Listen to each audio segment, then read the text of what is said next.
여러분, 글자를 처음 써본 날을 기억하시나요?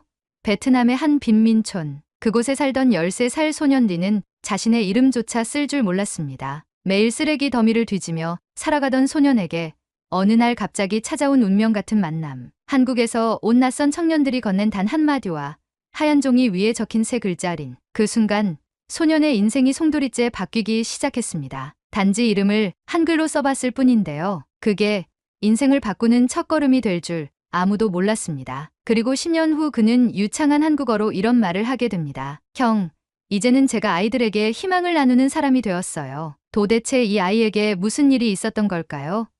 지금부터 한글이 만들어낸 기적 같은 이야기 시작합니다. 안녕하세요. 제 이름은 린입니다. 베트남 호찌민시 외곽. 정부도 지도에 잘 표시하지 않는 작은 빈민촌에서 태어났습니다. 사람들이 보기엔 살고 있다고 표현했을지 몰라도 제게 그건 그냥 버티고 있었다는 말이 더 어울렸습니다. 새벽이면 잠에서 깨자마자 플라스틱 병을 주우러 다녔고 점심에는 더운 시장 골목을 따라다니며 작은 채소 몇 개를 팔기 위해 서 있었습니다. 비가 오든 해가 지든 하루 종일 발바닥은 더러운 물에 젖어 있었고 옷은 말라붙은 땀으로 늘 딱딱했습니다. 집이라고 불리는 곳은 양철 조각으로 얼기설기 엮은 구조물에 불과했고 비가 오면 지붕에서 물이 떨어져 바가지가 바닥을 가득 메웠습니다. 저는 태어나서 단 한 번도 정식으로 학교에 다닌 적이 없습니다. 아버지는 일찍 돌아가셨고 어머니는 두 동생을 키우기 위해 청소 일을 전전했기 때문에 제가 글을 배울 수 있는 기회는 애초에 없었습니다. 이름은 있었지만 종이에 직접 써본 적도 누군가에게 써달라고 해본 적도 없었습니다. 그래서인지 저는 제 존재가 세상에 증명되지 않은 사람처럼 느껴졌습니다. 누가 저를 부를 때면 저는 가끔 제 이름이 진짜 존재하는 이름인지조차 의심했습니다. 그렇게 하루하루를 살다 보면 미래에 대한 생각은 사치일 뿐이었습니다. 꿈이 뭐냐고 묻는다면 그저 오늘 하루 굶지 않고 잠드는 것, 동생이 아프지 않는 것, 엄마가 더는 우는 소리를 내지 않는 것. 그것이 저의 소원 전부였습니다. 그런데 어느 날 정말 아무 예고도 없이 제 삶의 파문이 일기 시작했습니다. 그날은 평소처럼 시장 뒷골목을 돌아다니며 남은 채소를 정리하고 있었습니다. 마을 입구에서 이상한 소리가 들렸습니다. 처음 듣는 말, 익숙하지 않은 억양이 섞인 웃음소리와 함께 하얀 셔츠를 입은 사람들이 마을로 들어오고 있었습니다. 아이들이 몰려들었고 어른들은 경계하는 눈빛으로 그들을 바라보았습니다. 저는 구석에서 조용히 그들을 지켜봤습니다. 그중 한 명, 또래보다 조금 더 나이가 있어 보이는 청년이 제 쪽으로 다가왔습니다. 그는 눈을 맞추며 웃었고 뭔가를 물었습니다. 처음엔 무슨 말인지 잘 알아듣지 못했지만 손짓과 표정으로 무슨 의미인지 느낄 수 있었습니다. 제 이름을 묻는 것이었습니다. 린. 저는 조심스럽게 대답했습니다. 그러자 그는 배낭에서 작은 공책을 꺼내더니 연필로 무언가를 써내려갔습니다. 저에겐 그저 낯선 기호처럼 보였지만 그가 말했습니다. 이건 한글로 쓴 너의 이름이야. 한글, 한국에서 쓰는 글자야. 저는 놀란 눈으로 그 글자를 바라봤습니다. 검정색 연필로 적힌 제 이름은 세상에서 처음 보는 그러나 왠지 따뜻해 보이는 모양이었습니다. 그리고 그 형이 말했습니다. 한번 써볼래? 종이를 건네받은 저는 떨리는 손으로 그 글자를 따라 써봤습니다. 세 글자, 린. 그렇게 처음으로 제 이름을 스스로 써본 그 순간 설명할 수 없는 감정이 가슴 속에서 올라왔습니다. 마치 내가 처음으로 나 자신이 된 것 같은 기분이었습니다. 눈물이 나올 것 같았지만 저는 그 대신 웃었습니다. 태어나 처음으로 무언가를 해냈다는 느낌이 들었습니다. 그 작은 경험이 제 인생 전체의 방향을 바꾸게 될 줄은 그때는 몰랐습니다. 그날 이후 저는 무언가에 홀린 사람처럼 매일 글자를 따라 쓰기 시작했습니다. 버려진 종이를 주워다니며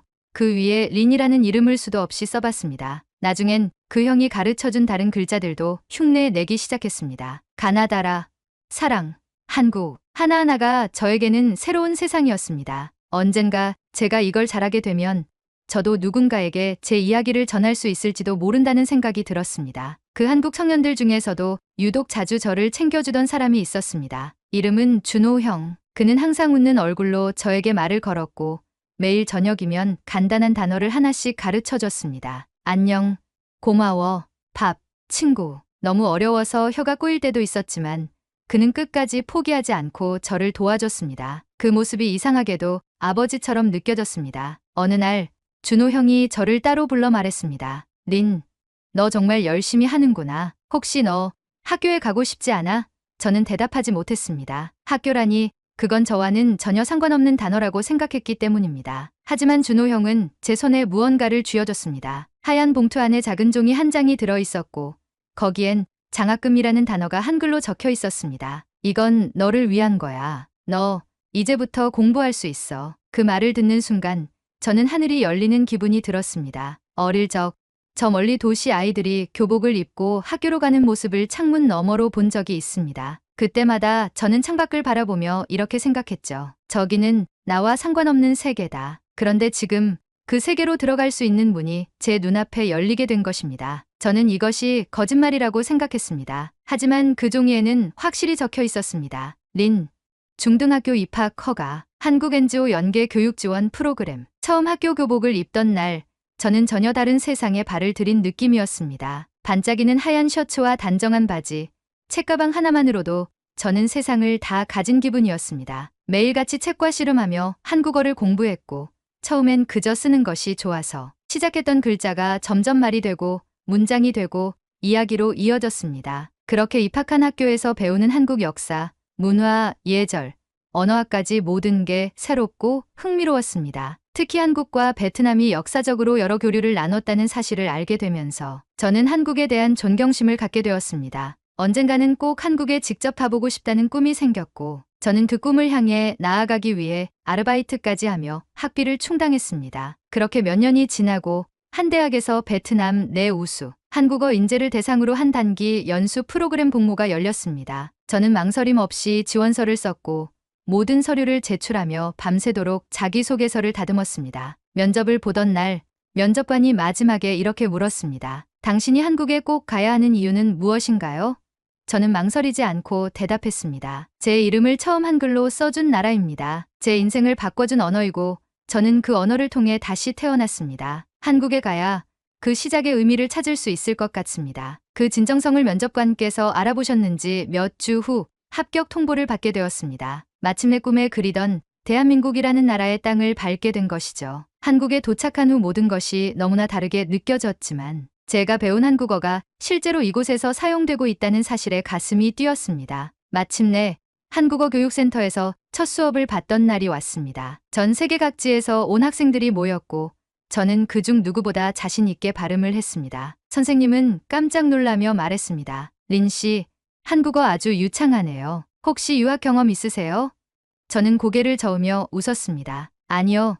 제 인생이 한국어로 시작됐습니다. 그러니까 자연스럽게 배울 수밖에 없었어요. 하지만 모든 게 순조롭지는 않았습니다. 한국어 교육센터에서의 첫 수업이 끝난 후 저는 생각보다 훨씬 더 큰 도전에 직면하고 있음을 깨달았습니다. 겉보기엔 자신 있게 말도 하고 듣기도 자연스러워 보였지만 수업이 깊어질수록 제가 부족한 점들이 속속 드러났습니다. 특히 고급 문법, 관용 표현, 사회적 맥락에 따라 달라지는 말투와 높임말 등은 외국인에게 있어 정말 험난한 벽처럼 느껴졌습니다. 단순히 말이 통하는 것과 문화를 이해하고 맥락에 맞게 사용하는 것은 전혀 다른 문제였습니다. 그 중에서도 존댓말의 개념은 넘을 수 없는 산같이 느껴졌습니다. 같은 문장을 상황에 따라 높이기도 낮추기도 해야 한다는 개념이 낯설었고 제 머릿속에서는 늘 베트남어식 직설적인 표현이 먼저 떠올랐습니다. 예를 들어 이거 주세요라는 말을 어느 상황에서는 정중하게 이것 좀 주시겠어요? 라고 바꿔야 하고 어떤 경우에는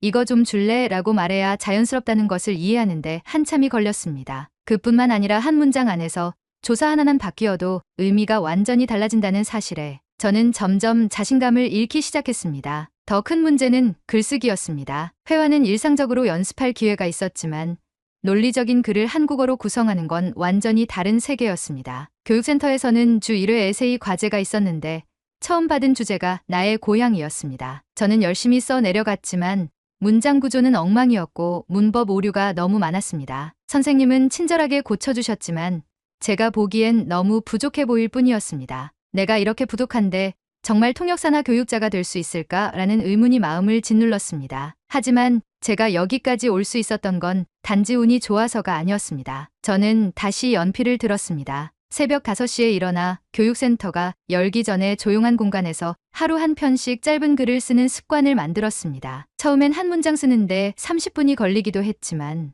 매일같이 반복하다 보니 어느 순간부터 생각이 문장으로 자연스럽게 이어지기 시작했습니다. 선생님께 받은 피드백은 공책에 따로 정리했고 고쳐 쓴 글을 다시 제출해 확인받는 과정을 반복했습니다. 그야말로 언어를 벽돌처럼 하나씩 쌓아 올리는 기분이었습니다. 또 하나 제가 놓치고 있던 것이 문화적 맥락이라는 사실을 알게 된 건 수업 중에 진행된 역할극 덕분이었습니다. 당시 주제는 직장 상사와의 회식 자리에서의 대화였고 저는 그저 정직하게 내 생각을 말하면 된다고 생각했습니다. 그런데 제가 했던 말에 다들 웃음을 터뜨렸습니다. 알고 보니 제가 무심코 던진 말투가 무례하게 들릴 수 있는 표현이었던 겁니다. 그날 수업이 끝난 후 선생님은 조용히 저에게 말했습니다. 린 씨는 언어 실력도 훌륭하지만 한국 사람의 마음을 이해하려는 노력이 더 빛나는 것 같아요. 그게 진짜 실력이에요. 그 말은 제게 큰 위안이자 다시 힘을 낼 수 있는 원동력이 되었습니다. 그 후 저는 단순한 언어 학습을 넘어 한국의 뉴스, 드라마, 책 등을 매일같이 접하며 한국인의 사고방식과 정서를 이해하려 노력했습니다. 처음엔 드라마 대사 속 은어와 사투리가 어렵기만 했지만 자막을 켜고 여러 번 반복해서 보며 그 의미를 유추해냈습니다. 가장 기억에 남는 건 한국의 한 다큐멘터리였습니다. 소외된 이웃을 돌보는 자원봉사자들의 이야기를 다룬 프로그램이었는데 그들의 삶에 스며든 한국어는 단어 하나하나에 정이 담겨 있었습니다. 저는 그 순간 깨달았습니다. 한국어는 단지 정보 전달을 위한 언어가 아니라 사람과 사람 사이의 온기를 연결하는 언어라는 것을요. 이후로 저는 매주 자원봉사 활동도 함께 시작했습니다. 외국인 노동자들을 위한 무료 통역 서비스에 참여하면서 제가 배운 한국어가 누군가에게 실질적인 도움이 될 수 있다는 사실에 놀랐고 더 큰 책임감을 느꼈습니다. 특히 한 캄보디아 출신 노동자가 병원 진료를 받으러 갔을 때 통역을 도왔던 경험은 아직도 잊히지 않습니다. 그가 제 손을 꼭 잡으며 말했습니다. 형, 덕분에 살았어요. 그 말은 단순한 감사의 표현이 아니었습니다. 언어가 생명을 지킨다는 것을 그때 처음 체감했습니다. 물론 아직도 부족한 점은 많았습니다. 외국인으로서 이해하기 힘든 사회적 분위기나 암묵적인 규칙들에 당황할 때도 많았고 한국어의 높은 수준을 요구하는 공식 문서 작성에서는 늘 긴장했습니다. 하지만 저는 두려움을 피하지 않았습니다. 배움을 멈추지 않았고 실패를 걸음 삼아 조금씩 전진했습니다. 그렇게 교육센터에서의 6개월 과정이 끝나갈 무렵 저는 누구보다 당당하게 한국어로 자신의 이야기를 풀어낼 수 있게 되었습니다. 단순히 문법이 정확하다는 것이 아니라 제 마음을 한국어라는 도구로 정확하게 전달할 수 있다는 것. 그것이 제가 이곳에서 얻은 가장 큰 성장이라 생각했습니다. 저는 교육센터 수료 이후에도 귀국하지 않고 NGO의 추천으로 서울에 있는 한국어 교육기관에서 인턴 통역 고조로 일할 기회를 얻게 되었습니다. 그곳에서 저는 전 세계에서 온 다양한 이민자들과 한국 사회 사이를 연결하는 다리 역할을 하게 되었고 제 한국어 실력은 실무 속에서 더욱 단단해졌습니다. 서울의 생활은 빠르게 흘러갔습니다. 낮에는 교육기관에서 일하고 저녁엔 도서관에서 공부했습니다. 매주 일요일마다 한국어 능력 시험 준비반 수업도 들었습니다. 그 속도감 있는 삶이 때로는 숨막히기도 했지만 제가 그토록 원하던 삶이었기에 견딜 수 있었습니다. 무엇보다 한국이라는 나라는 제가 노력한 만큼 보답해주는 곳이었습니다. 길을 묻기만 해도 친절하게 지도를 펴 설명해주는 사람들. 늦은 밤 지하철 안에서도 안심하고 책을 펼 수 있는 환경. 어디에서나 깨끗한 공중화장실과 정확한 대중교통. 제가 살아온 곳에서는 상상도 못할 일들이 한국에서는 당연하다는 듯 펼쳐지고 있었고 저는 그 안에서 무한한 신뢰를 배우고 있었습니다. 그러던 어느 날 예상치 못한 일이 벌어졌습니다. 평소처럼 점심시간에 회사 근처의 한 식당을 찾았습니다. 자주 가던 김치찌개 전문점이었고 이른 시간이라 손님도 별로 없었습니다. 자리에 앉아 김치찌개 하나 주세요라고 말했는데 주인 아주머니가 제 말을 듣고도 아무 대답 없이 뒷모습만 보이며 주방으로 들어가 버렸습니다. 저는 순간 당황했습니다. 내가 뭘 잘못 말했나? 발음이 이상했나? 여러 생각이 머리를 스쳤고 괜히 주변을 둘러보며 어색하게 웃고 말았습니다. 조금 후 찌개가 나왔고 먹으려던 찰나 아주머니가 테이블을 정리하며 말했습니다. 외국인이면 말을 조심해야 해. 순간 제 귀를 의심했습니다. 무슨 뜻인지 물어보려 했지만 아주머니는 다시 주방으로 들어가 버렸습니다. 그 말을 들은 후 마음 한구석이 차갑게 식는 기분이 들었습니다. 그날 저녁 저는 기분이 가라앉아 도서관에도 가지 못하고 숙소로 곧장 돌아왔습니다. 한국은 다 좋은데 아직도 외국인을 불편하게 생각하는 사람이 있을 수도 있구나. 머릿속에 복잡한 생각들이 떠올랐고 그동안 쌓아왔던 감정들이 무너지는 듯 했습니다. 내가 한국을 너무 이상적으로만 본 건 아닐까? 스스로에게 묻기 시작했습니다. 그리고 그 질문은 점점 커져 제 꿈에 대한 회의로 이어졌습니다. 내가 진짜 돌아가서 아이들에게 한국어를 가르친다고 했을 때 그게 정말 좋은 일일까? 며칠 동안 식욕도 없고 수업 중에도 집중이 잘 되지 않았습니다. 저를 지켜보던 선생님이 조심스레 물었습니다. 린 씨, 무슨 일 있어요? 저는 고민하다가 식당에서 있었던 일을 솔직하게 말씀드렸습니다. 선생님은 한참을 듣고 나서 웃으며 말했습니다. 그 아주머니, 아마 당신 걱정한 거예요. 네. 저는 이해가 되지 않았습니다. 어떻게 그런 말이 걱정이죠? 혹시 그 아주머니가 무뚝뚝하고 말이 짧았죠? 그런데 그 식당 자주 가던 곳이라면서요. 보통 한국에서는 익숙한 사람에게 더 편하게 말하거든요. 그리고 외국인이 발음을 잘하면 오히려 어디까지 이해할까 조심하는 경우도 있어요. 혹시 그날 표정이 어땠는지 기억나요? 저는 그 말을 듣고 그날 아주머니의 표정을 떠올려 보려 했습니다. 어렴풋이 그녀가 음식 나올 때 찌개에 고명을 더 얹어줬던 것이 생각났습니다. 평소에는 없던 고명이었습니다. 그 순간 뭔가 가슴 깊은 곳에서 울컥하는 감정이 올라왔습니다. 어쩌면 저는 제 안의 작은 불안을 현실보다 크게 키워서 누군가의 진심을 오해한 것일지도 모릅니다. 그 다음 날 저는 다시 그 식당을 찾았습니다. 조심스레 자리에 앉자 아주머니가 익숙한 얼굴이라는 듯 미소를 지었습니다. 오늘은 뭐 먹을래? 그 목소리는 그날과 다르지 않았지만 저는 이제 그 속의 진심을 읽을 수 있었습니다. 김치찌개요. 아주머니, 지난번에 고명 더 얹어주셔서 감사합니다. 아주머니는 놀란 눈으로 저를 보다가 고개를 끄덕이며 말했습니다. 그날 좀 피곤해서 말투가 그랬을 거야. 미안했어. 근데 너 한국말 잘한다. 웬만한 한국 사람보다 정확해. 그날 그 식당에서 먹은 김치찌개는 지금까지 먹어본 어떤 음식보다 따뜻했습니다. 단지 국물의 온도가 아니라 마음 깊은 곳에서 퍼져나오는 위로 같은 온기였습니다. 그리고 이제 그 배움을 가지고 돌아갈 준비를 시작했습니다. 과거 저처럼 이름조차 스스로 쓸 수 없었던 아이들에게 한글이라는 문을 열어주는 사람이 되기로 마음먹었습니다. 저의 사명은 이제 분명해졌습니다. 제가 받은 이 언어의 따뜻함을 다시 세상에 나누는 일. 귀국하던 날 저는 인천공항 면세점 한편에 조용히 서 있었습니다. 분주하게 오가는 여행객들 속에서 홀로 깊은 숨을 들이쉬었고